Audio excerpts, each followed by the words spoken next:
Pinahiya ng pamilya asawa ni Lilibeth sa isang marangyang salo-salo ng Pasko, kaya't nagdesisyon siyang iwan ang nakaraan at magsimula bilang Celestine Guerrero, isang makapangyarihang tagapagmana. Ngunit magiging sapat ba ang paghihiganti upang gumaling ang mga sugat o may pagkakataon pa bang magpatawad nang lumabas ang mga lihim ni Jackson? Kaya ba ni Celestine manalo sa laban na ito nang hindi nawawala ang kanyang tunay na sarili? Ang matinis na tunog ng mikropono ang pumunit sa maligayang bulungan sa loob ng grand ballroom ng mansyon ng mga Madrigal. Agad na napako ang tingin ng lahat sa entablado kung saan nakatayo ang lalaking pinakamamahal niya, si Jackson. Ngunit ang mga matang tumingin sa kanya ay hindi na ang mga matang dati puno ng pagsinta. Malamig ang mga iyon, kasing lamig ng yelo. "Lilibeth!" sabi ni Jackson. Ang boses ay umalingaw-ngaw sa buong silid, walang bahid ng anumang emosyon. "Umakyat ka rito." Naramdaman ni Lilibeth na tila may mga karayom na tumusok sa kanyang likuran. Bawat mata sa party ay nakatutok sa kanya, sa kanyang simpleng puting bestida na tila isinisigaw ang kanyang pagiging iba sa dagat ng mga mamahaling gown at alahas. Nanginginig ang kanyang mga tuhod, ngunit pinilit niyang humakbang. Bawat yabag ay tila 1 milya ang layo. Pagdating niya sa entablado, hindi siya inalalaya ni Jackson. Sa halip 1 folder ang inilapag nito sa isang maliit na mesa sa kanilang pagitan. 1 pluma ang kasunod na ipinatong doon. "Ano to, Jax?" Halos pabulong niyang tanong. Ang puso'y kumakabog na parang gustong kumawala sa kanyang dibdib. "Divorce papers," diretsong sagot ni Jackson, sapat na malakas para marinig ng mga nasa harapan. "Pirmahan mo na, para matapos na ang lahat ng to." Para matapos na ang lahat ng to. Ang mga salitang iyon ay parang punyal na bumaon ng malalim sa kanyang puso. Ang kanilang pagsasama, ang kanilang mga pangarap, ay isang bagay na lang pala na kailangang tapusin. Tumingin siya sa paligid. Nakita niya ang mapanuyang nga ngiti sa mga labi ng ina ni Jackson, ang pag-iling ng mga pinsan nito, at ang matigas na mukha ng patriarka ng pamilya, si Don Rafael Madrigal, na nakatayo sa paanan ng entablado. "Hindi ko maintindihan," sabi niya. Ang luhay nagsisimula nang mamuo sa kanyang mga mata. "Akala ko ba? Pasko ngayon, Jax. Akala ko ba maayos na tayo?" Isang mapaklang tawa ang kumawala kay Jackson. "Maayos, Lilibeth? Kailanman ay hindi tayo naging maayos. Isa kang malaking pagkakamali."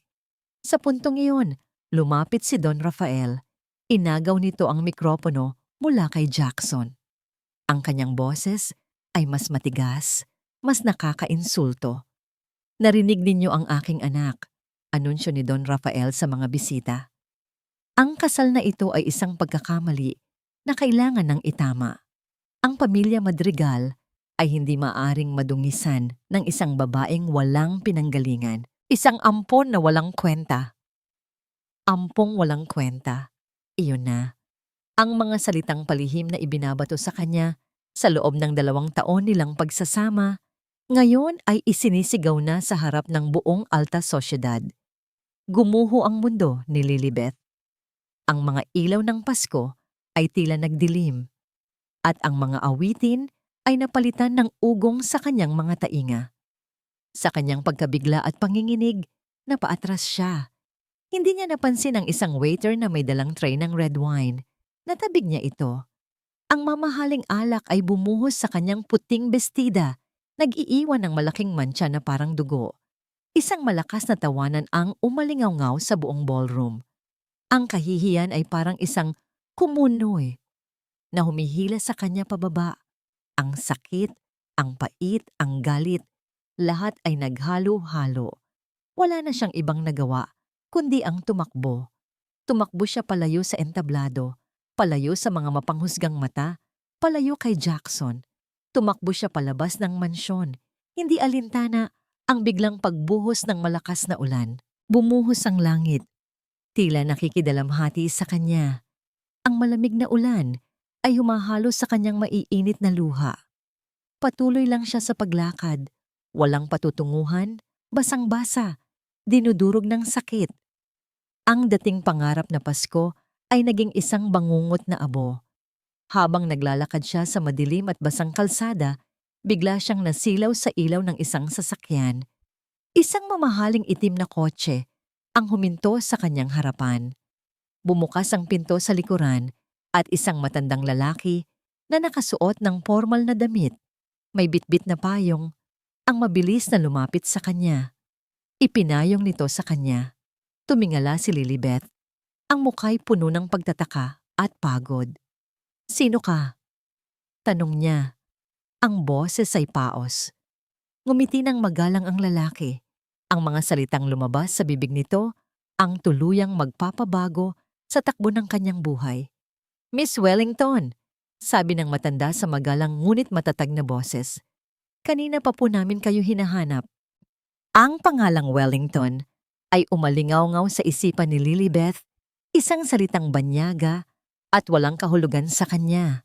Nagpatuloy siya sa pagsunod sa matandang lalaki, hindi dahil sa tiwala, kundi dahil sa kawalan ng lakas para tumanggi.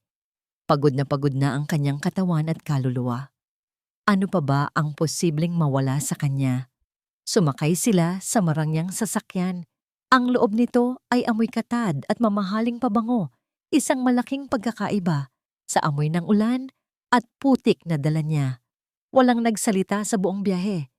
Tanging ang mga patak ng ulan sa bintana at ang mabilis na pagtibok ng kanyang puso ang kanyang naririnig.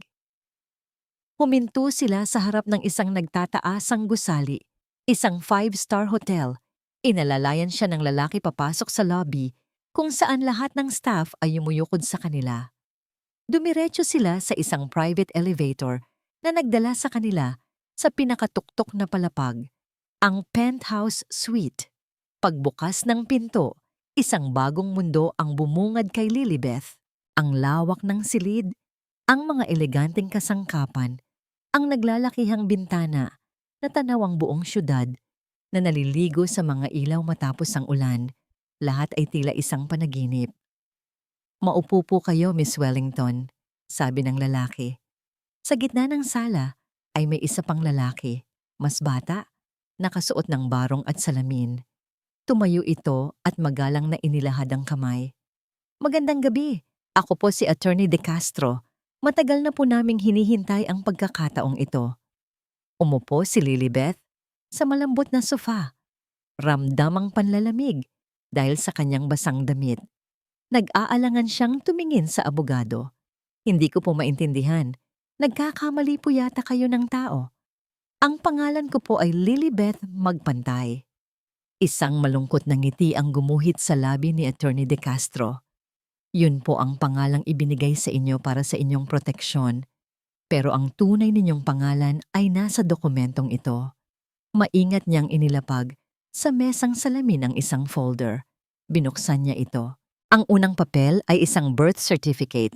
Nanginginig ang mga kamay na kinuha ito ni Lilibeth. Binasa niya ang mga nakasulat. Pangalan: Lilibeth Grace Wellington. Pangalan ng ama: Gregorio Wellington. Pangalan ng ina: Graciela Wellington. Nabitawan niya ang papel. Hindi ito totoo." "Lahat po ng yan ay totoo," mahinahong sabi ng abogado. Sunod niyang inilabas ang isang makapal na dokumento. "Ito po ang last will and testament ng inyong ama, si Don Gregorio Wellington, ang nag-iisang nagmamay-ari ng Wellington Group of Companies." Sunod-sunod na inilabas ng abogado ang mga larawan. Isang masayang mag-asawa, nakangiti sa kamera. Ang lalaki ay may matikas na tindig at ang babae ay may angking ganda na tila pamilyar sa kanya. Sa isang larawan, karga-karga nila ang isang sanggol na nakabalot sa puting kumot. "Iyan po kayo, kasama ng inyong mga magulang," sabi ng abogado. Dumadaloy na muli ang mga luha ni Lilibeth, ngunit iba na ang dahilan ngayon. Hindi na ito dahil sa sakit ng pagtataksil, kundi sa isang malalim na pangungulila para sa mga mukhang ngayon niya lamang nakita. Nasaan sila? Bakit nila ako iniwan? Hindi po nila kayo iniwan, sagot ni Attorney De Castro, at may kinuha siyang isang laptop. May iniwan pong mensahe para sa inyo, ang inyong ama, bago siya pumanaw. Pinindot niya ang play. Isang video ang lumabas sa screen. Ang lalaki sa larawan, si Don Gregorio, ay nakaupo sa isang silya. Mas matanda na siya sa video. May mga guhit na ng pag-aalala sa mukha. Ngunit ang mga mata niya ay puno ng pagmamahal habang nakatingin sa kamera, na para bang si Lilibeth mismo ang kaharap niya. Anak ko, Lilibeth, mahal na mahal kita. Nagsimula ang kanyang ama, ang boses ay garalgal. Kung pinapanood mo ito, ibig sabihin ay wala na kami ng iyong ina. Patawarin mo kami, anak. Kinailangan ka naming itago. May mga taong gustong kunin ang lahat ng ating pinaghirapan. Mga taong hindi nag-atubiling manakit. Ang tanging paraan para manatili kang ligtas ay ang ilayo ka namin. Huminto ito at huminga ng malalim. Ipinagkatiwala ka namin sa taong akala namin ay mapagkakatiwalaan. Ang kapatid ng iyong ina, ang Tio Fernando mo. Binigyan namin siya ng lahat para palakihin ka ng maayos at ibalik ka sa amin kapag ligtas na ang lahat. Pero, tinraidor niya kami, anak. Itinago ka niya sa amin at sa buong mundo para suluhin ang yaman na para sa'yo. Ang huling mga salita ay tumatak sa puso ni Lilibeth na parang nagbabagang bakal. Tio Fernando. Ang tiyuhin niya na nagpalaki sa kanya sa hirap, na palaging sinasabi na utang niya rito ang kanyang buhay. Isang kasinungalingan pala ang lahat. Nang matapos ang video, isang nakabibinging katahimikan ang bumalot sa silid. Umiiyak si Lilibeth. Isang iyak na may halong galit, saya, panghihinayang, at pangungulila. Ang buong buhay niya ay isang malaking kasinungalingan. Ang pagiging ampong walang kwenta na isinampal sa kanya ng mga madrigal kanina, hindi pala yon totoo. Dahan-dahan siyang tumayo. Naglakad siya patungo sa isang malaking salamin sa dingding. Tiningnan niya ang kanyang refleksyon. Ang babaeng basang-basa, may mantsa ng alak sa damit, at may namumugtong mga mata. Ito ang babaeng dinuraan at pinagtawanan. Ngunit sa likod ng kaawa-awang imaheng iyon, may bago siyang nakikita. Nakikita niya ang mga mata ng kanyang ama, ang ngiti ng kanyang ina. Hindi na siya si Lilibeth magpantay na ampon. Siya si Lilibeth Grace Wellington.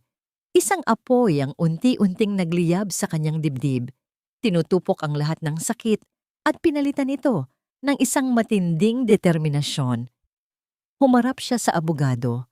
Ang mga luhay tuyo na at ang kanyang mga matay may bagong kislap, isang kislap ng bakal. Oras na para singilin sila, sabi niya sa boses na hindi na nanginginig. Kinuha niya ang telepono sa ibabaw ng mesa. Dinial niya ang numero ng abogado na nasa calling card na iniabot sa kanya. Nang sumagot ito, nagsalita siya sa isang boses na malamig, matatag, at puno ng kapangyarihan. Attorney De Castro, sabi niya, gusto kong likhain si Celestine Guerrero, isang babaeng walang kinikilala, walang inuurungan. Huminto siya sandali, at sa kanyang isipan ay nakikita niya ang mapanuyang mukha ni Jackson at ang mapagmataas na tindig ni Don Rafael. At uubusin ko ang mga madrigal. Sa mga sumunod na 6 na buwan, si Lilibeth magpantay ay unti-unting namatay. At mula sa kanyang abo, isinilang ang isang bagong nilalang. Ang penthouse suite na dati tila isang banyagang lugar ay naging kanyang pugad, kanyang training ground, kanyang kuta. Ang salamin na minsan ay sumasalamin sa isang babaeng wasak at talunan ay naging saksi sa pagbuo ng isang reyna. Ang mga araw niya ay nagsisimula bago pa sumikat ang araw. Sa halip na kape at almusal, ang lamesa niya ay puno ng mga libro tungkol sa corporate law, stock market analysis, at international finance. Ang mga salitang mergers, acquisitions, at hostile takeovers ay naging kanyang dasal. Gabi-gabi, sa halip na matulog, ang mga kumukurap na numero sa screen ng stock market ticker Ang kanyang binabantayan, inaaral ang bawat galaw, bawat kahinaan ng merkado. May mga araw na tila sasabog ang kanyang utak sa dami ng impormasyon. May mga gabi na napapahagulhol siya sa pagod at sa bigat ng kanyang misyon. Ngunit sa tuwing mararamdaman niya ang paghina, ipipikit lang niya ang kanyang mga mata at babalikan ang gabing iyon ng Pasko. Ang malamig na boses ni Jackson, ang mapanuyang tawa ng mga tao, ang mga salitang ampong walang kwenta, at ang apoy sa kanyang dibdib ay muling mag-aalab. Mas malakas, mas mapanira. Isang hapon, dumating ang isang babaeng may matikas na tindig. Isa siyang sikat na poise and personality coach. Tinuruan siya nitong maglakad na may awtoridad, umupo na may grasya, at magsalita sa paraang bawat salita ay may bigat at kapangyarihan. Ang iyong mga mata, Celestine, sabi ng coach, hindi dapat nagpapakita ng anumang emosyon. Hayaan mong sila ang manghula kung ano ang iniisip mo. Hayaan mo silang matakot sa hindi nila nakikita. Ang huling bahagi ng transformasyon ay ang pisikal na pagbabago. Ipinag-upit niya ang kanyang mahabang buhok hanggang balikat, isang matalim at modernong gupit. Ang kanyang mga simpleng bestida ay napalitan ng mga mamahaling business suit, mga damit na tila baluti, at mga sapatos na may takong na tumutunog sa sahig na parang martilyo sa bawat hakbang. Isang gabi, habang nililinis niya ang iilang personal na gamit na natira mula sa dati niyang buhay, nakita niya ang isang lumang litrato sa ilalim ng isang libro. Sila ni Jackson, kuha noong simula pa lang ng kanilang relasyon.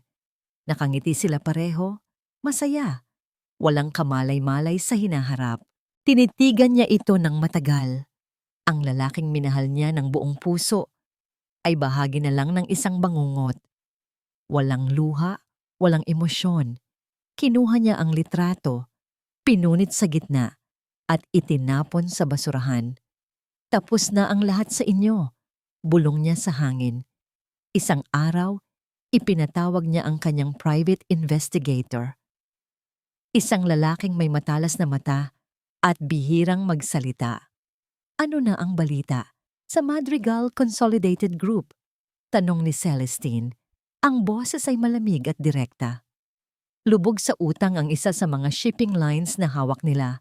Sagot ng investigador, inilapag ang isang folder sa mesa. At may isang maliit na kumpanya ng logistics, ang Aguila Forwarders, na may malaking pagkakautang sa kanila. Isang maling galaw lang ng Agila at babagsak ito. At kapag bumagsak iyon, malaking pera ang mawawala sa mga Madrigal. Isang bahagyang nangiti ang sumilay sa labi ni Celestine. Perpekto. Kinabukasan, pumasok si Celestine Guerrero sa boardroom ng Aguila Forwarders. Lahat ng miyembro ng board, mga matatandang lalaki na sanay sa lumang paraan ng pagnenegosyo, ay napatingin sa kanya. May pagtataka at bahagyang pangmamaliit sa kanilang mga mata. Good morning, gentlemen, bati niya. Ang boses ay kalmado ngunit may bigat. Umupo siya sa dulo ng mesa, ang upuan ng pinuno. Ako si Celestine Guerrero, ang inyong bagong major investor. Inilatag niya ang kanyang plano. Isang plano na hindi lang magliligtas sa kumpanya, kundi magpapalago dito ng higit pa sa kanilang inaasahan. Nagpakita siya ng mga datos, ng mga proyeksyon. Bawat tanong nila ay sinagot niya ng may kumpiyansa at talino.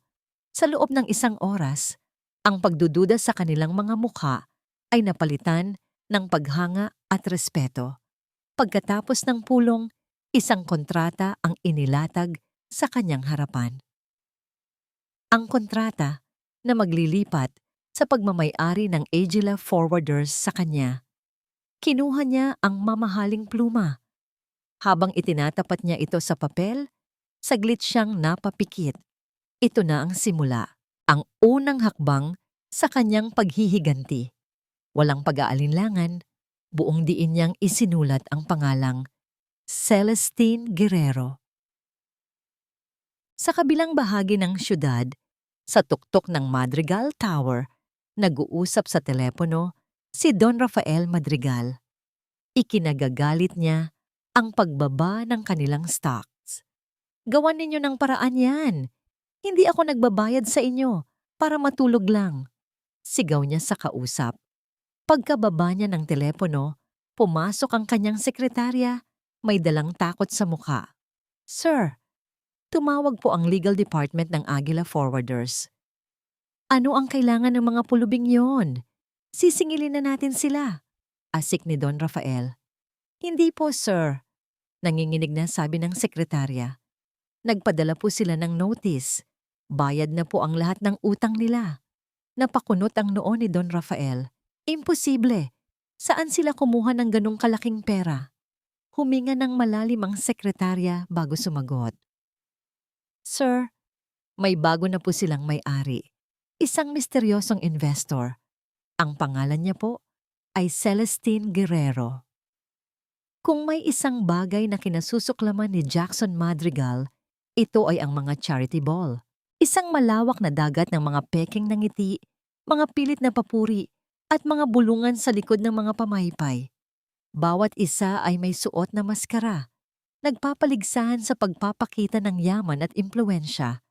Nakatayo siya sa isang sulok, hawak ang isang baso ng whiskey habang pinapanood ang paulit-ulit na sayaw ng pagkukunwari. 6 na buwan. 6 na buwan na ang nakalipas mula ng gabing iyon ng Pasko. Inamin niya sa sarili, hindi sa sino man, na may bahagi sa kanya ang nakonsensya sa ginawa nila kay Lilibeth. Ngunit mabilis niya iyong iwinawaksi. Kailangan niyong gawin. Isang pagkakamali na dapat itama, gaya ng sabi ng kanyang ama. At ang mga Madrigal ay hindi nagkakamali. Jackson, hiho, ang lalim ng iniisip mo. Bati ng isang matandang senador. Tinapik siya sa balikat. Pilit nang ngumiti si Jackson. Ini-enjoy ko lang po ang gabi, Senator. Isa na namang kasinungalingan. Nang biglang, ang masayang bulungan sa buong ballroom ay unti-unting humina. Hanggang sa napalitan ng isang nakabibinging katahimikan. Lahat ng mga ulo na kanina'y abala sa kani-kanilang tsismisan ay sabay-sabay na lumingon sa iisang direksyon, sa grand staircase. At doon, nakita siya ni Jackson. Isang babae ang dahan-dahang bumababa. Hindi siya naglalakad.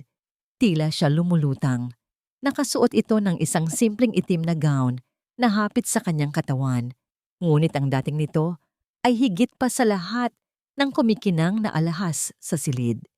Ang kanyang buhok ay maikli at matalimang gupit na lalong nagpapatingkad sa kanyang matangos na ilong at sa linya ng kanyang panga.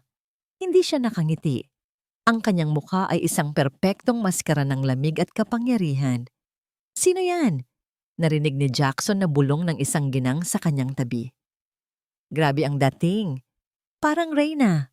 Sagot naman ng kasama nito. Hindi maalis ni Jackson ang kanyang mga mata. May kung anong pamilyar sa tindig ng babae sa paraan ng kanyang paggalaw. Ngunit imposible. Ang babaeng ito ay irradiate ng isang kumpiyansa na kayang magpatigil ng mundo. Malayo. Malayo sa babaeng minsan niyang nakilala. Nang marating nito ang paanan ng hagdan, dahan-dahan nitong iginala ang kanyang mga mata sa buong silid na para bang sinusuri ang bawat isa. At sa isang sandali na parang huminto ang oras, ang mga mata nila ni Jackson ay nagtama mula sa magkabilang dulo ng ballroom. Para siyang sinampal ng kuryente. Ang mga matang yon, malamig, matalim, at tila tumatagos sa kanyang kaluluwa. Para siyang binabasa, sinusuri, at hinuhusgahan sa loob lamang ng isang segundo. At pagkatapos, na para bang isa lang siyang ordinaryong palamuti sa dingding, nag-iwas ito ng tingin at lumakad patungo sa grupo ng mga pinakamayayamang negosyante sa bansa. Parang nainsulto at naintriga, naramdaman ni Jackson ang isang hindi maipaliwanag na puwersa na humihila sa kanya palapit dito. Ibinaba niya ang kanyang baso at sinimulang tahakin ang dagat ng mga tao. "Excuse me?" sabi niya habang nagbibigay daan sa kanya ang mga bisita. Nakatayo ang babae, kausap si Jeet Tan, ang may-ari ng pinakamalaking bangko sa Pilipinas. Naghihintay si Jackson sa tamang tiyempo. Nang matapos ang usapan nila, agad siyang lumapit.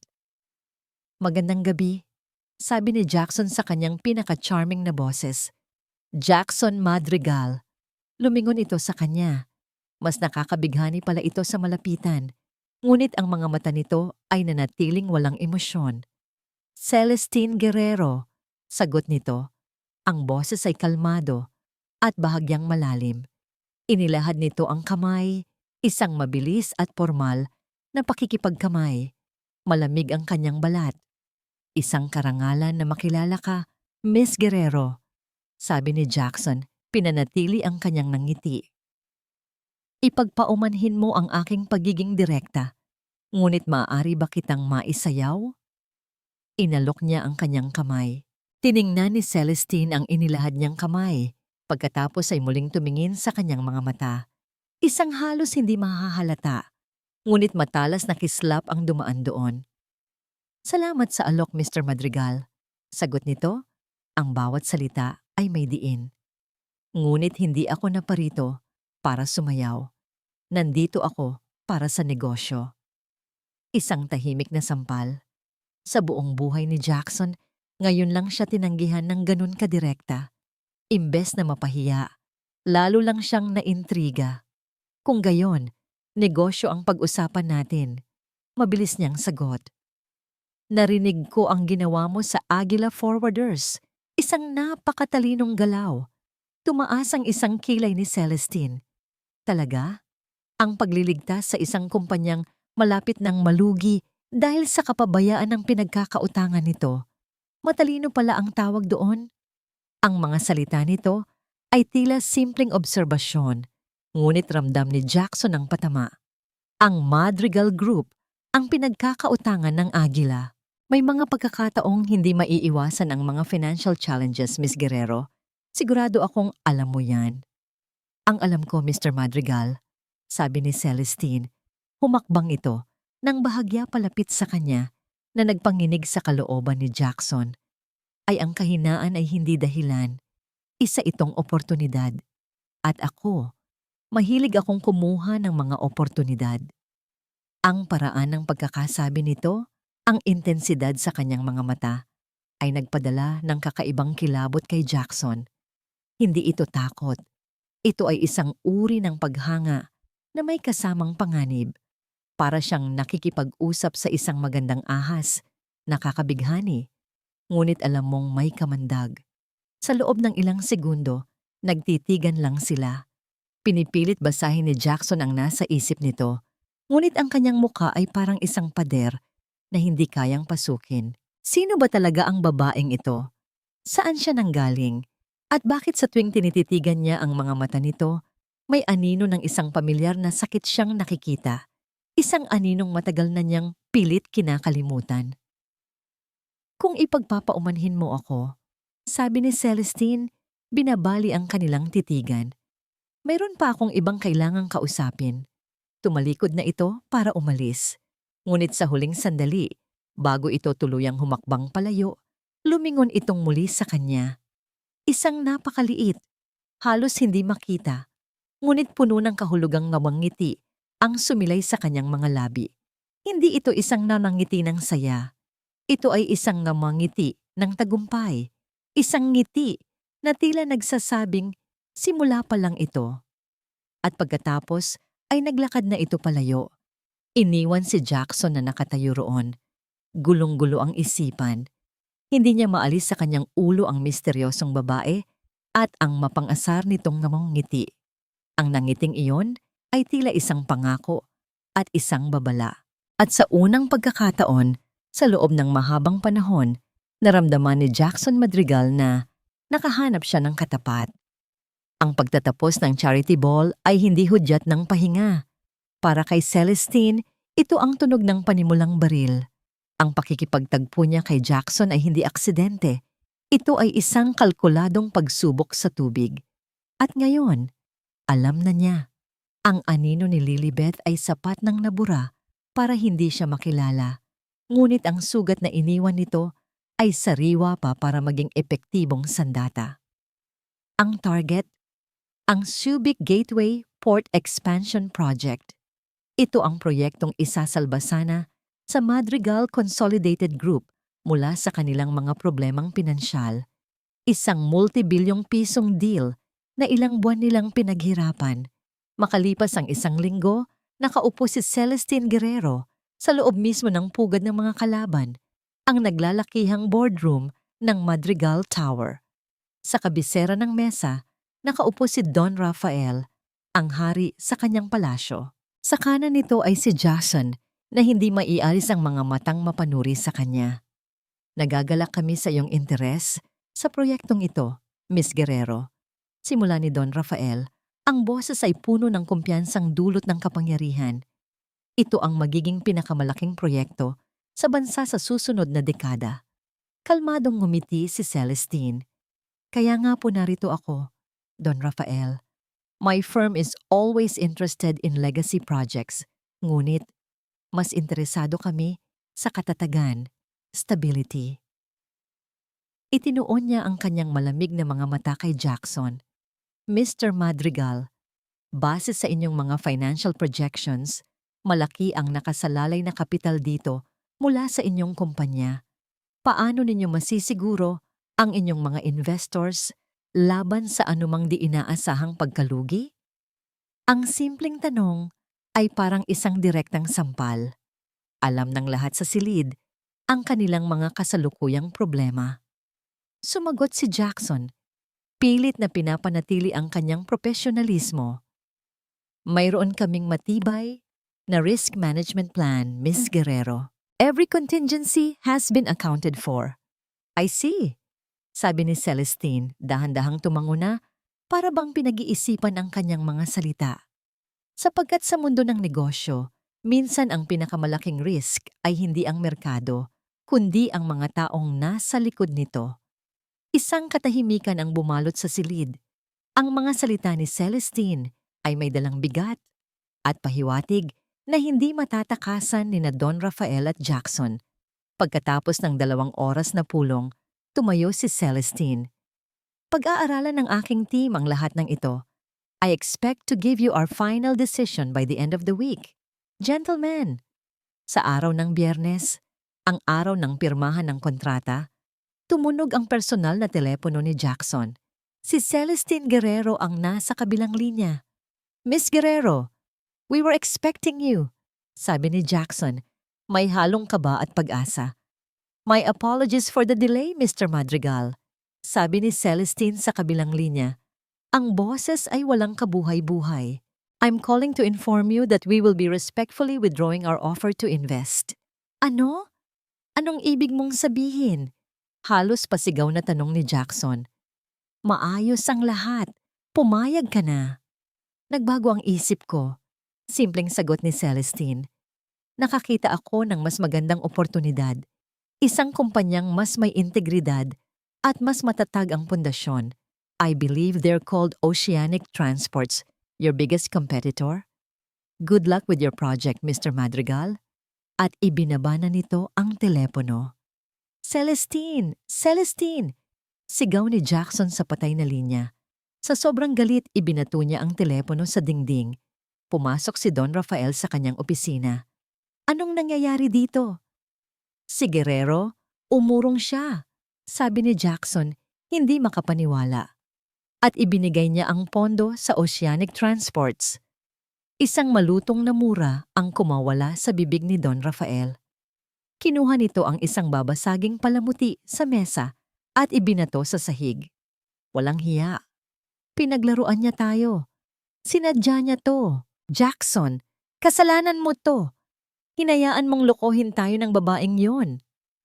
Habang nagwawala ang mag-ama sa kanilang tore, sa kanyang penthouse suite, tahimik na nakatayo si Celestine sa harap ng kanyang malaking bintana.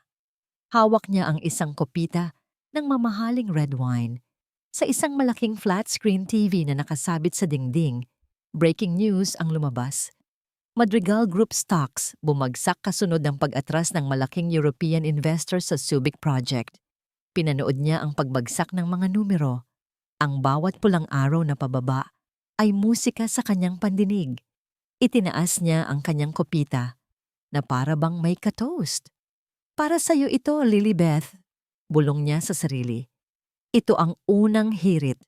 Ngunit sa likod ng tagumpay, may kaunting kaba. Alam niyang hindi titigil si Don Rafael. Isang halimaw yon na kapag sinugatan ay lalong nagiging mabangis.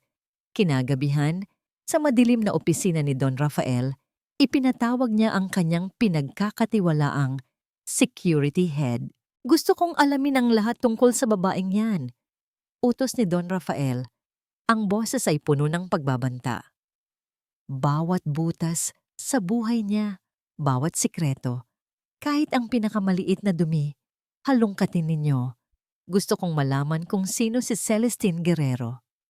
Lumipas ang ilang araw, muling pumasok ang security head sa opisina ni Don Rafael. May nahanap na ba kayo? Tanong ng matanda. Umiling ang lalaki, may pag-aalala sa mukha. Sir, iyon na nga po ang problema. Anong problema? Siniyasat po namin lahat. Walang record si Celestine Guerrero sa NSO, sa NBI, sa anumang ahensya ng gobyerno bago ang 6 na buwan na nakalipas. Ang kanyang passport, bank accounts, lahat. 6 na buwan lang ang tanda. Napatingin si Don Rafael sa kanya. Anong ibig mong sabihin?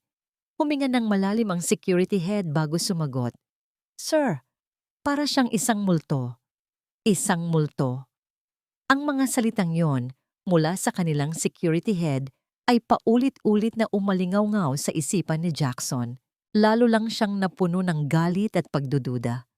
1 linggo na ang nakalipas mula sa kanilang pagkalugi at ang anino ni Celestine Guerrero ay patuloy na bumabagabag sa kanya, hindi lang sa negosyo, kundi pati sa kanyang mga personal na sandali.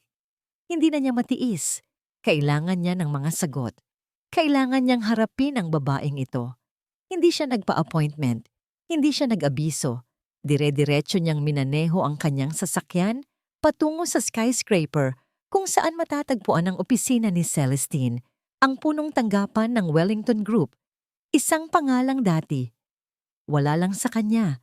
Ngunit ngayoy tila isang malaking palaisipan. Sa lobby, sinubukan siyang pigilan ng security.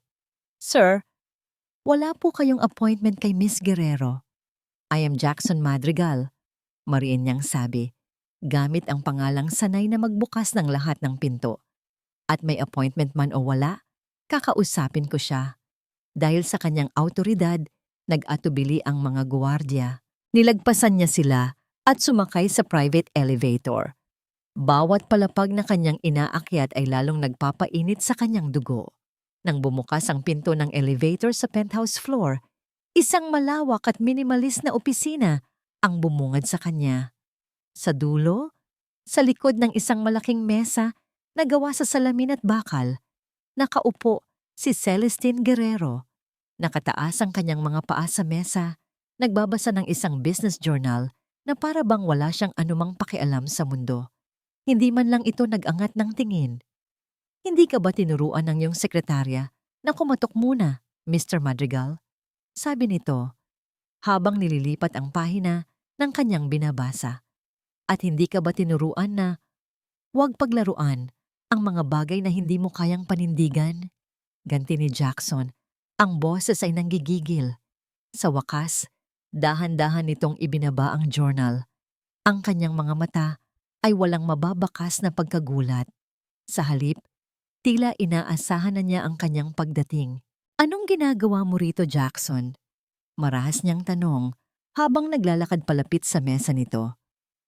Alam mo kung bakit ako narito? Sabi niya, itinukod ang 2 kamay sa mesa nito. Sinadya mo yon. Sinadya mong sirain ang deal. Anong gusto mo? Pera? Sabihin mo ang presyo mo. Isang bahagyang nangiti ang sumilay sa labi ni Celestine. Itinayo nito ang sarili mula sa kanyang upuan, dahan-dahan, na parang isang predator na sinusukat ang kanyang biktima. Pera? Mr. Madrigal, kung pera lang ang habol ko, sana'y tinanggap ko na ang alok ninyo. May mga bagay sa mundong ito na mas mahalaga kaysa sa pera. Tulad ng ano? Pagsira sa pangalan ng iba? Tulad ng hustisya. Sagot nito, ang boses ay biglang lumamig at paniningil sa mga may utang. Naglakad ito paikot sa mesa hanggang sa magkaharap na sila, isang braso na lang ang pagitan. Ang pabango nito, isang halo ng mamahaling bulaklak at yelo, ay lalong nagpagulo sa kanyang sistema. Sino ka ba talaga? Tanong ni Jackson. Mas mahina na ang boses ngayon, puno ng pagkalito. 6 na buwan. Walang record. Para kang bula na biglang sumulpot. Walang nakakakilala sa'yo. Ang mahalaga ay kilala kita.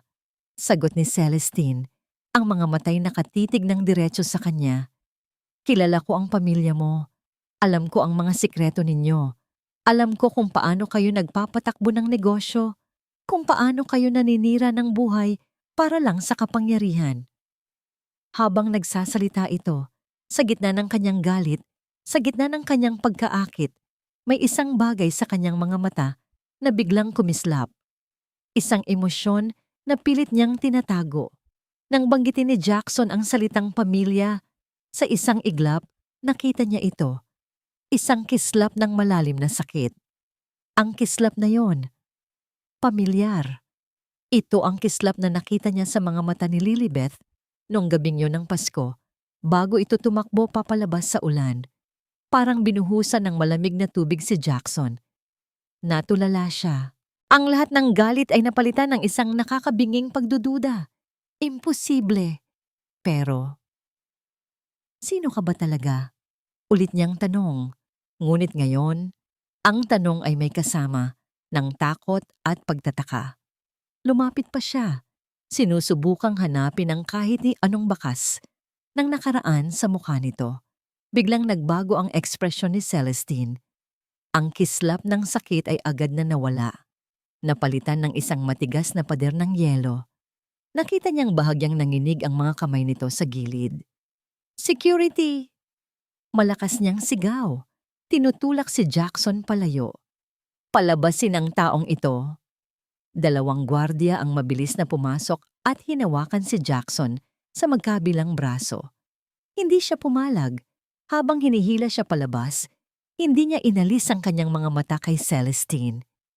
Pagkasara ng pinto ng elevator, naiwan si Celestine na mag-isa. Ang postura niyang matikas ay biglang gumuho.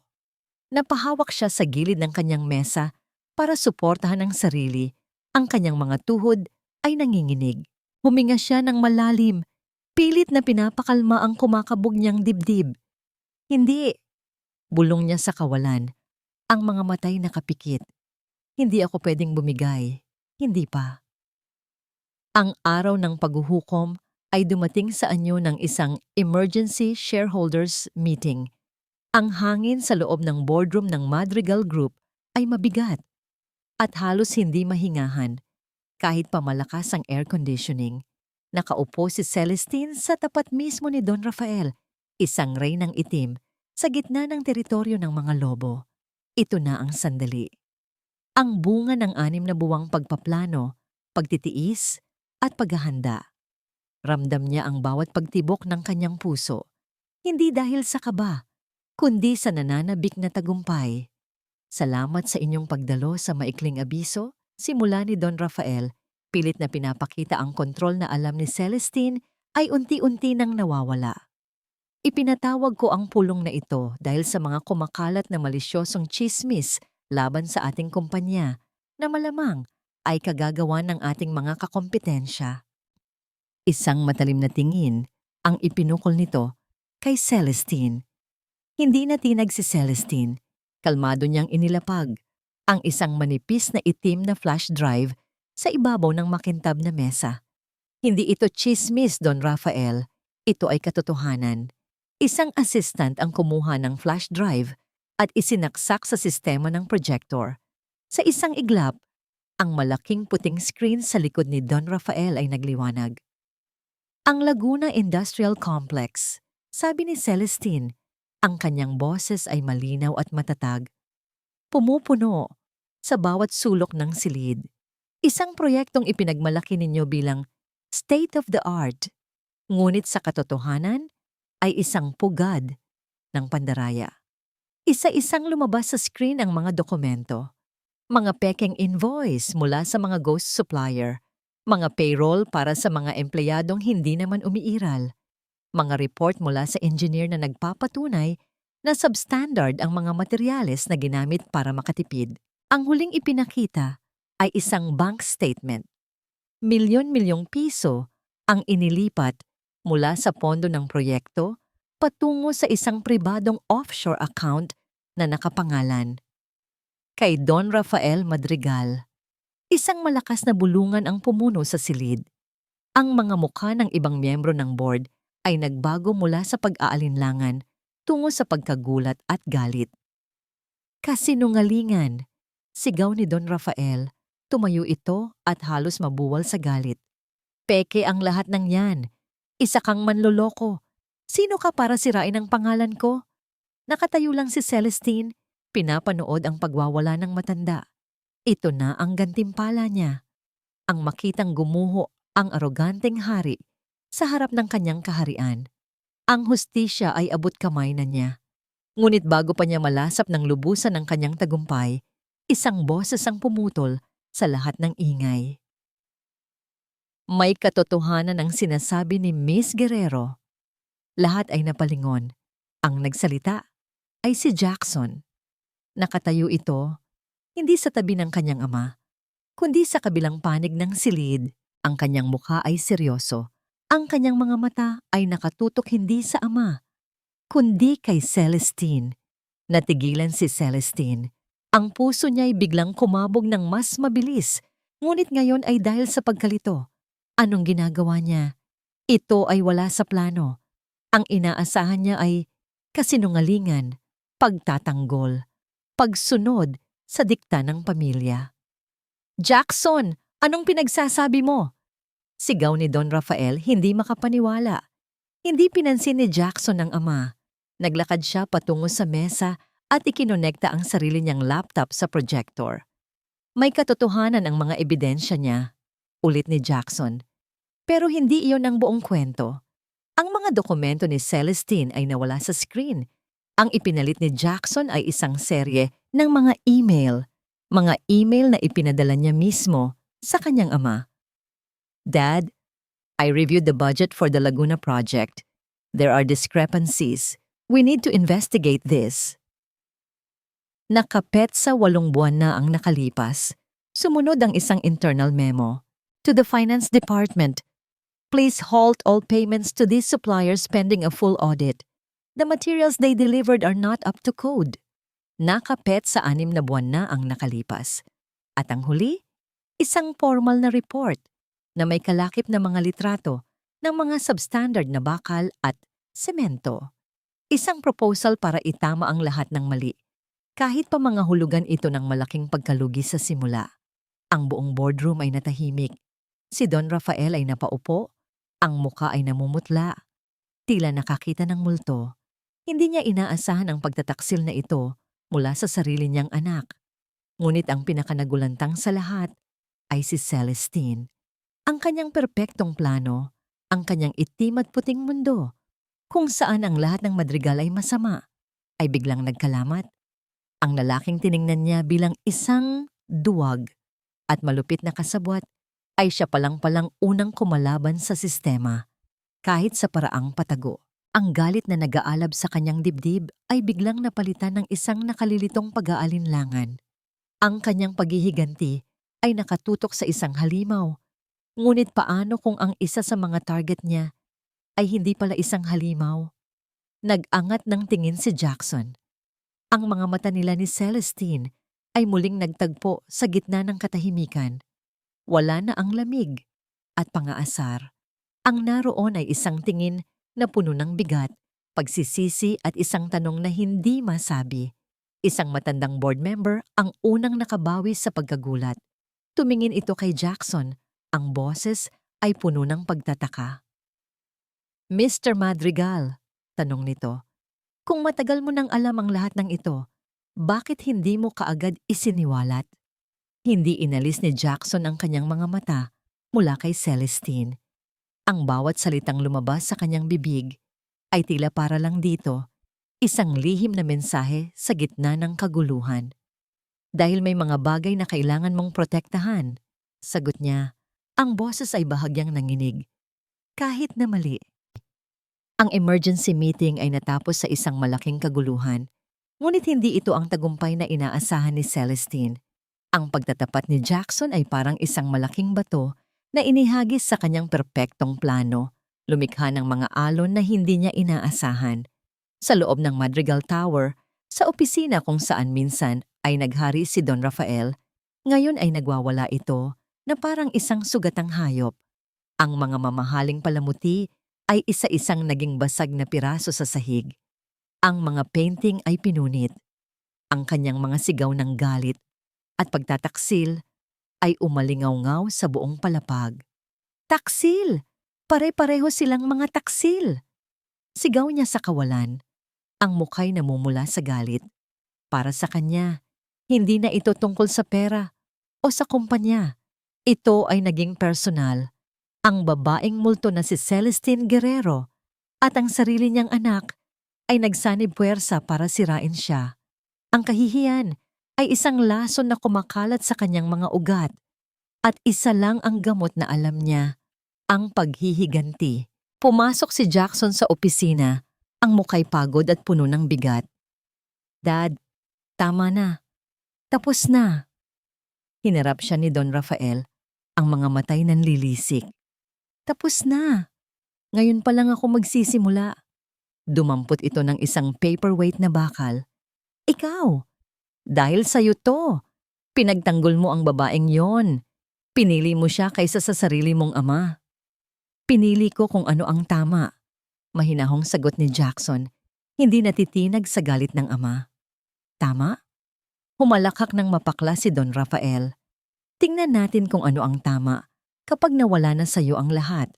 Nang gabing iyon, sa isang madilim at mausok na bar sa isang eskinita sa Maynila, isang sikretong pag-uusap ang naganap. Nakipagkita si Don Rafael sa isang lalaking may peklat sa muka at mga matang walang emosyon.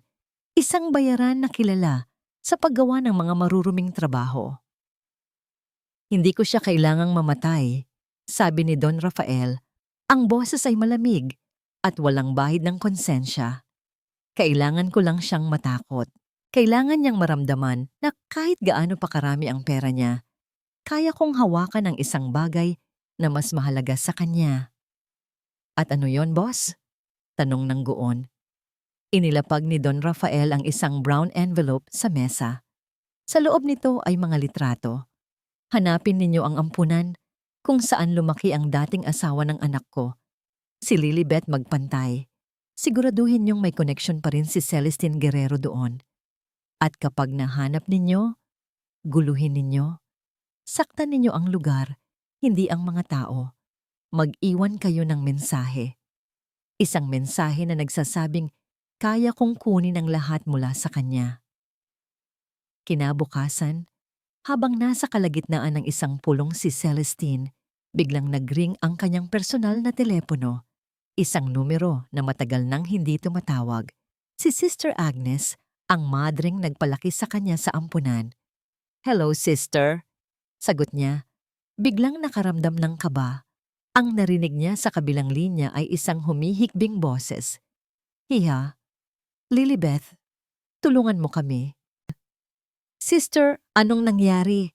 Halos mapasigaw na tanong ni Celestine. Tumayo at lumabas ng meeting room. May mga lalaking pumasok dito kagabi. Sinira nila ang lahat. Ang playground ng mga bata, ang mga bintana, ang kapilya. Nag-iwan sila ng sulat para daw sa'yo. Parang may pumiga sa puso ni Celestine. Ang paghihiganti niya na dapat ay nakatutok lang sa mga madrigal, ay biglang umabot sa mga taong pinakamahalaga at pinakainosente sa kanyang buhay. Hindi na siya nag-isip. Agad niyang tinawagan ang kanyang driver at nagmamadaling nagpunta sa ampunan. Ang dati masaya at makulay na lugar ay para ng dinaanan ng bagyo. Basag na salamin, nasirang mga laruan, at mga pader na may bandalismo. Ang mga bata ay umiiyak sa isang sulok, yakap-yakap ng mga madre. Ang huling pako sa kanyang dibdib ay ang mensaheng nakapinta sa pader ng kapilya gamit ang pulang pintura. Kayang ubusin ng mga madrigal ang lahat ng mahalaga sa'yo. Halaga sa'yo. Sa parehong oras, sa Madrigal Tower, kinompronta ni Jackson ang kanyang ama. Hawak niya ang report mula sa kanilang security tungkol sa insidente. Ano to, Dad? Sumagot ka. Sigaw ni Jackson, ibinato ang folder sa mesa. Umupo si Don Rafael sa kanyang silya, kalmado, na para bang walang nangyari. Isang babala lang yan, anak, para matuto siyang huwag kantiin ng mga leon. Mga bata yon, Dad. Mga madre. Wala silang ng kasalanan. Nanggigigil na sabi ni Jackson. Hindi na ito negosyo. Kabaliwan na to. Tumingin si Don Rafael sa kanya. Ang mga matay malamig na parang yelo. Itinuro niya ang pinto. Kung ganoon, pumili ka, Jackson. Sabi nito sa isang boses na pinal. Ang pamilyang ito, ang pangalan at yaman na ibinigay ko sa'yo. O ang babaeng sisira sa ating lahat. Ang sikat ng araw ay tila hindi na kayang pumasok sa kanyang penthouse. Walang kulay ang mundo ni Celestine na ngayon ay muling naging si Lilibet. Ang mga basag na salamin sa ampunan, ang mga umiiyak na bata, ang pulang mensahe sa pader. Bawat isa ay parang punyal na tumusok sa kanyang puso. Ang paghihiganti. Iyon ang naging lakas niya. Iyon ang naging gabay niya. Ngunit sa paghahanap niya ng hustisya, nakalimutan niya ang isang mahalagang aral. Ang galit ay isang apoy na hindi lang ang kalaban ang sinusunog, kundi pati na rin ang sarili at ang lahat ng pinahahalagahan mo. Kinabukasan, isang importanteng board meeting ng Wellington Group ang ipinatawag. Ngunit hindi siya nakapag-focus. Ang kanyang isip ay patuloy na bumabalik sa ampunan, sa mga inosenteng buhay na nadamay dahil sa kanyang personal na laban. Miss Guerrero, narito ang mga financial projections para sa acquisition ng Summit Holdings, sabi ng isa sa kanyang mga tauhan. Tiningnan ni Lilibet ang mga numero, ngunit tila nagiging malabo ang mga ito. Ang Summit Holdings ay ang pinakamalaking competitor ng Madrigal Group sa real estate. Ang pagkuha rito ay magiging isang malaking dagok sa kanila, ang pinakahuling hakbang sa kanyang paghihiganti. Ngunit ano pa ang halaga ng tagumpay kung ang kapalit ay ang kapayapaan ng mga taong minahal niya? Nagring ang kanyang telepono. Muling tumawag si Sister Agnes. Ang boses ay puno ng takot. Hija, may mga nagpaplanong bumalik dito. Kailangan naming lumikas. Natatakot ang mga bata. Natigilan si Lilibet. Hindi niya pwedeng hayaan ito. Hindi niya kayang makita na masaktan ang kanyang mga kapatid sa ampunan. Ang mga batang katulad niya noon, walang kalaban-laban. Tumayo siya. Walang pasabi. I-cancel lahat ng schedule ko sa buong linggo. Utos niya sa kanyang sekretarya. Ang boses ay malalim at may awtoridad. Kailangan kong umalis. Walang alintana, sa mamahaling business suit, mabilis niyang minaneho ang kanyang sasakyan. Isang lugar lang ang kanyang pupuntahan, ang mansyon ng mga madrigal. Pagdating niya sa gate, hindi siya pinapasok ng gwardya. Wala po kayong appointment, Miss Guerrero. Hindi niya pinansin. Sabihin mo kay Don Rafael Madrigal na narito si Lilibet magpantay. Nais makipag-usap. Nagulat ang gwardya. Hindi siya Celestine Guerrero ngayon. Siya si Lilibet, ang ampon, ang babaeng walang pinanggalingan, ang babaeng lumuhod noon. Ilang minuto ang lumipas, bumukas ang gate, pinapasok siya.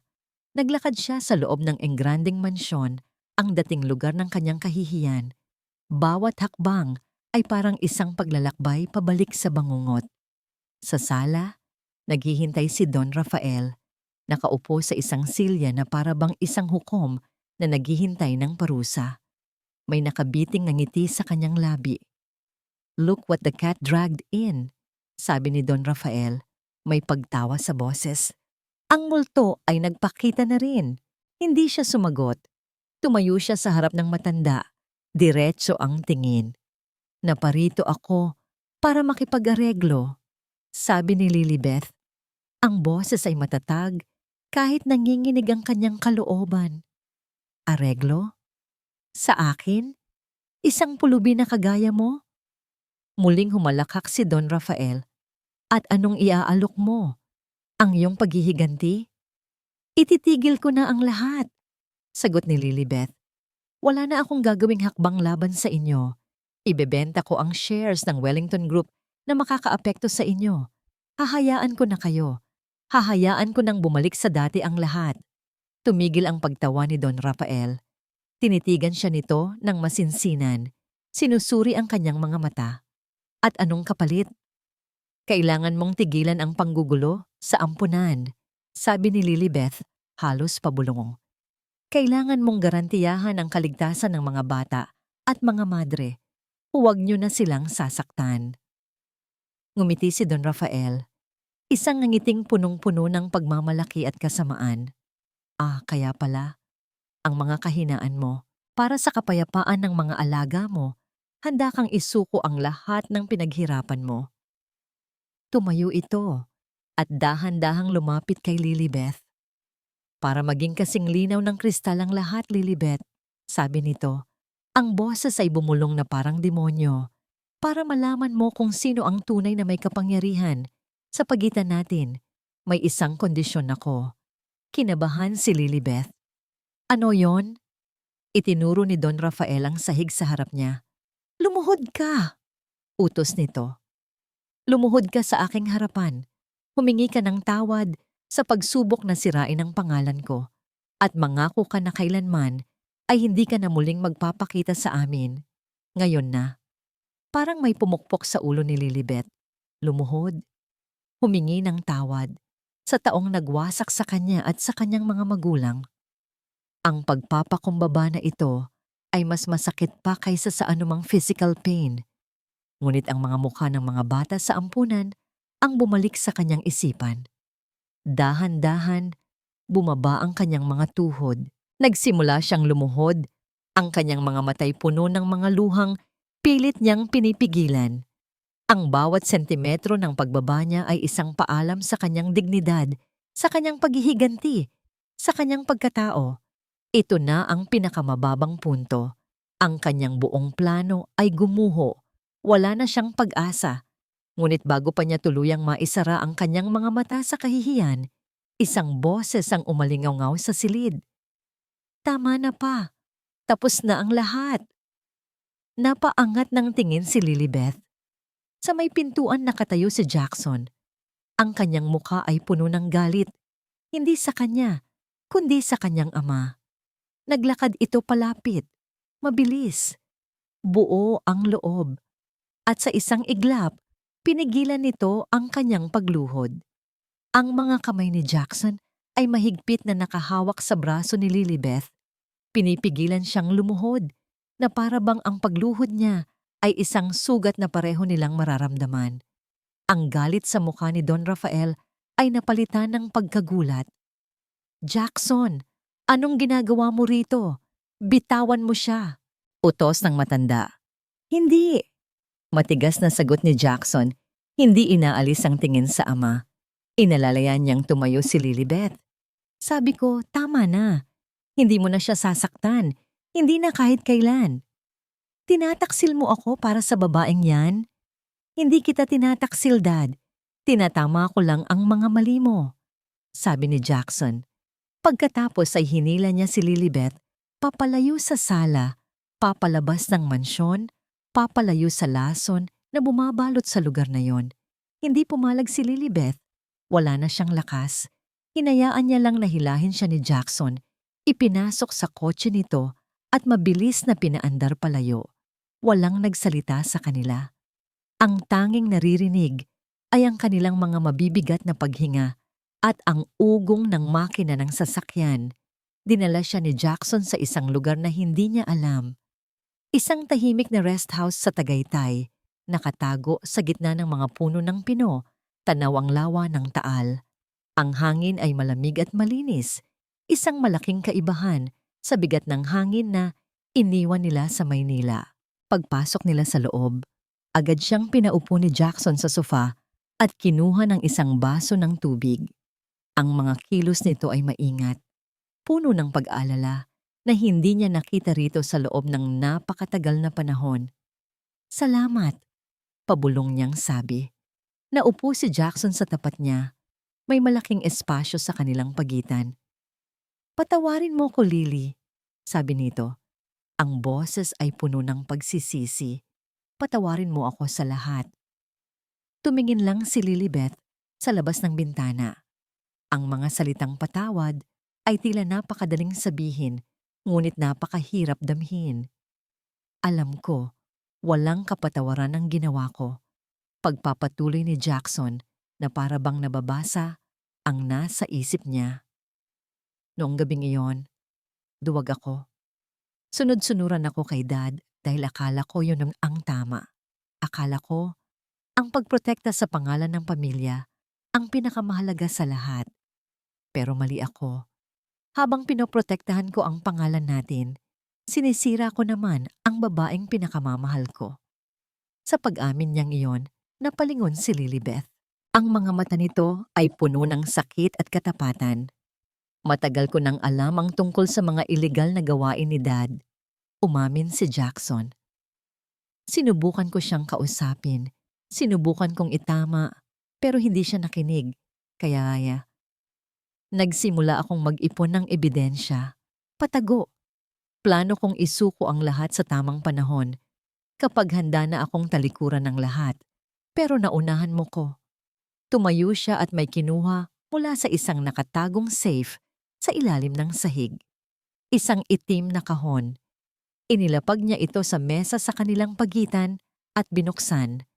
Ang kahon ay puno ng mga folder, mga orihinal na kopya siya ng mga dokumentong nagpapatunay sa lahat ng pandaraya ni Don Rafael, mga audio recording ng mga sikretong pag-uusap, mga bank record, lahat ng kailangan para tuluyang maipakulong ang kanyang ama. "Iyon na to," sabi ni Jackson. "Ito ang mga sandatang kailangan mo para tapusin ang laban.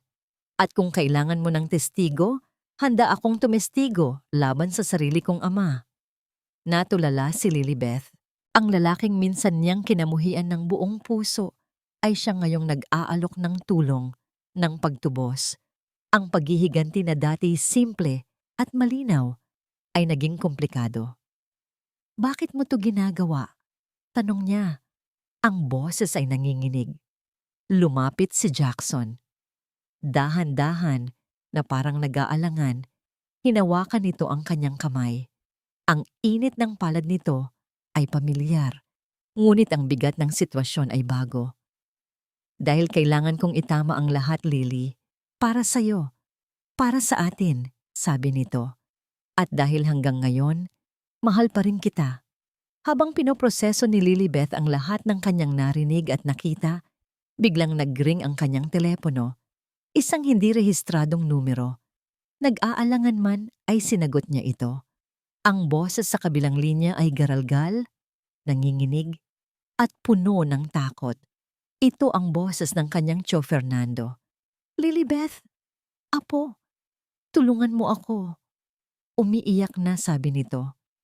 "Pinapahanap ako ng mga madrigal. Papatayin nila ako. Alam ko ang lahat ng sikreto ng ama mo at ni Don Rafael. Tulungan mo ko, apo."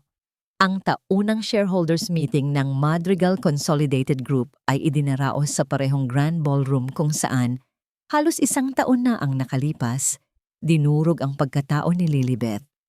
Ngayon, ang hangin ay hindi puno ng tawanan at musika, kundi ng tensyon at hindi nabibigkas na mga akusasyon. Si Don Rafael Madrigal ay nakaupo sa gitna ng mahabang mesa sa entablado. Pilit na ipinapakita ang isang imahe ng kapangyarihan na halatang basag na. Nasa kalagitnaan siya ng kanyang talumpati, isang desperadong pagtatangka na pakalmahin ang mga nag-aalalang investor, nang biglang bumukas ng malakas ang 2 malaking pinto sa likuran. Lahat ng mga mata ay napalingon. Mula sa liwanag, isang figura ang dahan-dahang lumakad papasok. Si Celestine Guerrero, nakasuot ng isang nagniningning na pulang business suit na tila apoy na naglalakad. Ang kanyang bawat hakbang ay may bigat. Ang kanyang presensya ay nagpatigil sa lahat ng bulungan, ngunit hindi siya nag-iisa. Sa kanyang tabi, kasabay niyang naglalakad, ay si Jackson Madrigal, ang tagapagmana, ang prinsipe na ngayon ay nasa tabi ng kaaway ng kanyang kaharian. Ang kanilang pagdating ay isang deklarasyon ng giyera. Anong kalokohan ito? Sigaw ni Don Rafael, ang kanyang boses ay nanginginig sa galit at pagtataksil.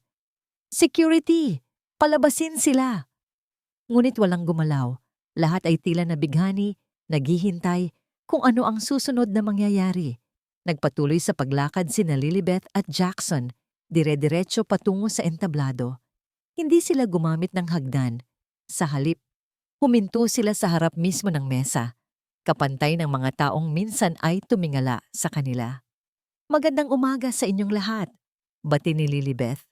Ang kanyang boses ay kalmado, ngunit umalingaw-ngaw sa buong silid, gamit ang isang maliit na mikropono na dala niya. Patawarin ninyo ang aming biglaang pagdating, ngunit may mga katotohanan na hindi na maaaring ipagpaliban pa. Sa isang hudyat niya, ang malaking screen sa likod ng entablado, na kanina'y nagpapakita ng logo ng Madrigal Group, ay biglang nag-itim. At pagkatapos, lumabas ang mga ebidensya. Isa-isa niyang ipinakita ang lahat. Ang mga dokumento ng Pandaraya sa Laguna Industrial Complex na una niyang isiniwalat. Sinundan ito ng mga ebidensyang galing kay Jackson, ang mga audio recording, ang mga bank transfer, ang mga pekeng kontrata. Isang bundok ng kasalanan na hindi na matatago. Sinungaling! Patuloy na sigaw ni Don Rafael, ngunit ang kanyang mga salita ay wala ng bigat. At hindi pa dyan nagtatapos ang lahat. Pagpapatuloy ni Lilibeth, isang video ang lumabas sa screen, isang lalaking payat at halatang takot na takot. Si Fernando Magpantay ang kanyang tiuhin. Ako si Fernando Magpantay. Simula ng confession sa video. Inutusan ako ni Don Gregorio Wellington na itago ang kanyang anak na si Lilibeth para sa kaligtasan nito. Ngunit tinukso ako ni Don Rafael Madrigal. Binigyan niya ako ng pera para ilihim ang pagkatao ni Lilibeth, para manatili siyang isang ampong walang kwenta, habang pinaghahatian namin ang yaman na dapat ay para sa kanya. Ang Wellington Group, matagal na itong pinagnanakawan ni Don Rafael sa pamamagitan ko. Sa puntong iyon, bumukas muli ang mga pinto sa likuran. Pumasok ang isang grupo ng mga pulis, may dalang warrant of arrest. Don Rafael Madrigal, sabi ng hepe, inaaresto ka namin para sa mga kasong pandaraya, pamemeke at corporate sabotage. Ang dating hari ay wala nang nagawa, kundi ang magpatangay sa mga pulis. Ang kanyang mukha ay isang maskara ng pagkatalo. Habang dinadaan siya sa gitna, napatingin siya kay Jackson, ang mga matay puno ng pagkamuhi. Taksil ka, bulong niya. Hindi sumagot si Jackson. Tiningnan lang niya ang kanyang ama habang ito'y inilalabas. Isang malungkot na pagtatapos para sa isang malupit na paghahari. Kasabay nito, isang hiwalay na grupo ng pulis ang lumapit sa isang sulok kung saan nakatago si Fernando Magpantay na akala'y ligtas na. Siya ang nagsilbing susi para makuha ang huling piraso ng ebidensya. Nang tumahimik na ang lahat, muling humarap si Lilibeth sa mga natitirang miyembro ng board at shareholders. Ang kanyang mga mata ay nagpapaikot-ikot sa silid, binabalikan ang bawat sulok ng lugar kung saan siya minsan ay ipinahiya.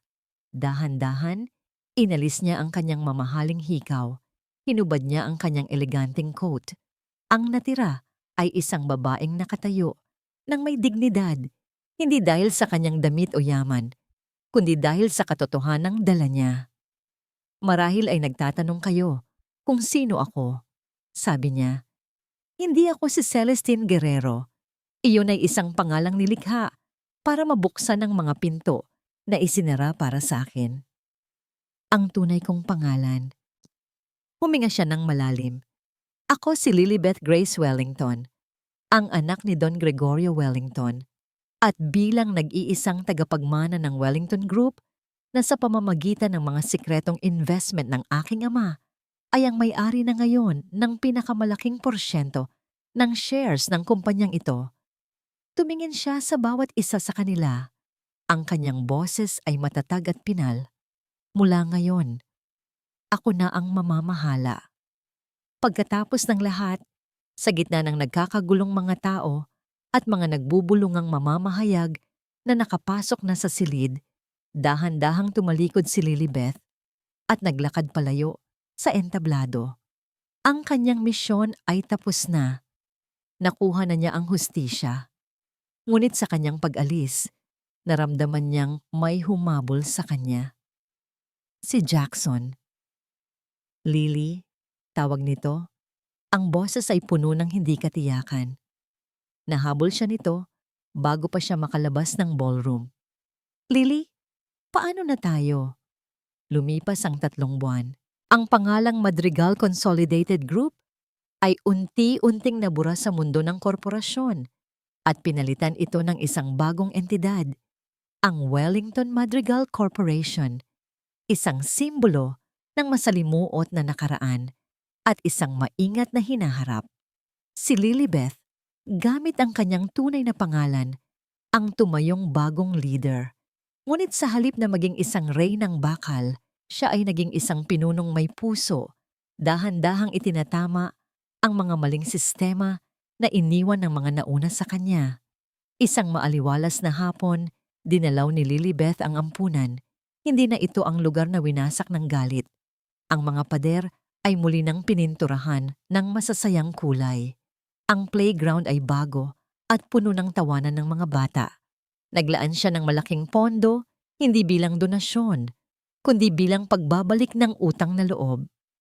Habang pinapanood niya ang mga batang naglalaro, isang ngiti ang sumilay sa kanyang labi. Isang tunay at magaan na ngiti na matagal nang hindi niya naramdaman. Sa kabilang dako, malayo sa anino ng nagtataas ang gusali ng Makati, pinili ni Jackson na magsimula muli. Ginamit niya ang maliit na perang natira sa kanya na hindi galing sa masamang paraan para magtayo ng isang maliit na coffee shop sa paanan ng isang bundok sa probinsya. Isang simpleng negosyo na malinis. Araw-araw, ang kanyang mga kamay, na dati sanay sa pagpirma ng mga milyones na kontrata, ay abala sa pagtimpla ng kape at pag-asikaso sa mga customer. May kapayapaan sa simpleng buhay na ito, isang kapayapaang hindi kayang bilhin ng pera. Isang araw, nagpasya si Lilibeth na bisitahin ang lugar kung saan dapat siya unang dinala, ang puntod ng kanyang mga magulang. Isang simpleng marmol na lapida sa ilalim ng isang malaking puno ng akasya. Habang nilalagay niya ang isang pumpon ng mga puting bulaklak, isang pamilyar na boses ang kanyang narinig mula sa likuran. "Magandang araw, Lily." Lumingon siya. Nakatayo roon si Jackson. May dala ring isang simpleng bulaklak. Hindi siya nagulat. Tila inaasahan na ng kanyang puso ang pagdating nito. "Jackson." Bati niya pabalik. Ang boses ay kalmado. Naglakad ito palapit at inilagay ang kanyang bulaklak sa tabi ng sa kanya. Sa loob ng ilang sandali, pareho lang silang nakatayo roon, nakatingin sa mga pangalang nakaukit sa lapida, hinahayaan ang katahimikan at ang malamig na hangin na magsalita para sa kanila. Patawarin mo sana sila, lalo na si Dad, sa lahat ng kasalanang nagawa nila sa pamilya mo. Basag ni Jackson sa katahimikan. Matagal ko na silang pinatawad, sagot ni Lilibeth. At sa pagkakataong ito, totoo na ang mga salitang iyon. Nalaman ko na ang tunay na paghihiganti ay hindi para sa kanila, kundi para sa sarili ko. Ang pagpapatawad. Iyon ang tunay na nagpalaya sa akin. Humarap siya kay Jackson. At ikaw, kumusta ka na? Ngumiti si Jackson, isang nangiting pagod ngunit kontento. Heto, nagtitimpla ng kape. Masaya, tahimik. Tumingin ito sa kanyang mga mata. Masaya akong makita kang ngumiti ulit, Lily. Iyong totoong ngiti. Isang damdamin ng nostalgia at isang bagong pag-asa ang bumalot sa kanilang dalawa. Ang sakit ay naroon pa rin, isang peklat na hindi na mabubura. Ngunit ang peklat ay hindi na sariwa. Ito ay bahagi na lang ng kanilang pagkatao, isang paalala ng lahat ng kanilang pinagdaanan. Salamat sa ginawa mo, Jackson, sabi ni Lilibeth. Sa pagtulong mo sa akin na itama ang lahat. Iyon ang pinakamaliit na magagawa ko. Sagot niya. Nagsimula na silang maglakad palayo sa puntod, hindi magkahawak kamay, ngunit sabay. Ang kanilang mga balikat ay halos magkadikit, isang pisikal na distansya na sumasalamin sa emosyonal na espasyo na kailangan pa nilang tawirin. Bago sila tuluyang maghiwalay ng landas, huminto si Jackson. May pag-aalinlangan sa kanyang mga mata, ngunit meron ding determinasyon. Lily, sabi niya, ang puso'y nasa kanyang mga salita. Pwede ba? Pwede ba akong manligaw ulit? Nagulat si Lilibeth. Sa tamang paraan ngayon, dagdag niya kaagad. Walang kayamanan, walang pangalan. Ako lang. Magsisimula tayo sa simula. Tinitigan siya ni Lilibeth ng matagal. Sa kanyang isipan, naglaro ang lahat ng sakit, lahat ng luha, lahat ng pagtataksil. Ngunit nakita rin niya ang lalaking tumayo laban sa sarili nitong ama, ang lalaking handang isuko ang lahat para sa tama, at ang lalaking nagtitimpla ngayon ng kape sa isang simpleng coffee shop. Dahan-dahan, isang matamis na ngiti ang sumilay sa kanyang mga labi. Hindi siya sumagot ng oo. Hindi rin siya sumagot ng hindi. Ang nangiti niya lang ang nagsilbing sagot. Isang sagot na puno ng posibilidad. Isang sagot na nagsasabing ang paghilom ay nagsimula na at ang bukas ay isang blankong pahina na handa na nilang sulatan ng magkasama. Sa huli, ang kwento ni Lilibeth ay hindi lamang isang paghihiganti, kundi isang paglalakbay ng paghahanap muli sa sarili at lakas mula sa mga sugat. Bagamat ang pagtataksil at pangiinsulto ay nagtulak sa kanya sa pinakamadilim na bahagi ng kanyang buhay, ang kanyang tibay at talino ang nagbigay daan upang makabangon at lumikha ng isang bagong mundo. Ngunit sa huli, kapag hinarap niya ang kanyang konsensya at mahihirap na pagpili, pipiliin ba niyang maghiganti o magpatawad? Ang kwentong ito ay nagpaalala sa atin na ang masasama ay tiyak na makakamtan ng parusa, at ang mabubuti, kahit gaano kahirap ang daan, ay makakamtan ang nararapat nilang gantimpala. Maraming salamat sa inyong pagsubaybay sa kwentong ito. Ano ang palagay niyo sa mga desisyon ni Lilibeth? Kaya ba niyang magpatawad sa mga nagpasakit sa kanya? Ibahagi ang inyong mga saloobin sa comments. Huwag kalimutang mag-subscribe at sundan kami para sa mga kwento ng pusong puno ng emosyon. Naway magtaglay kayo ng isang magandang araw.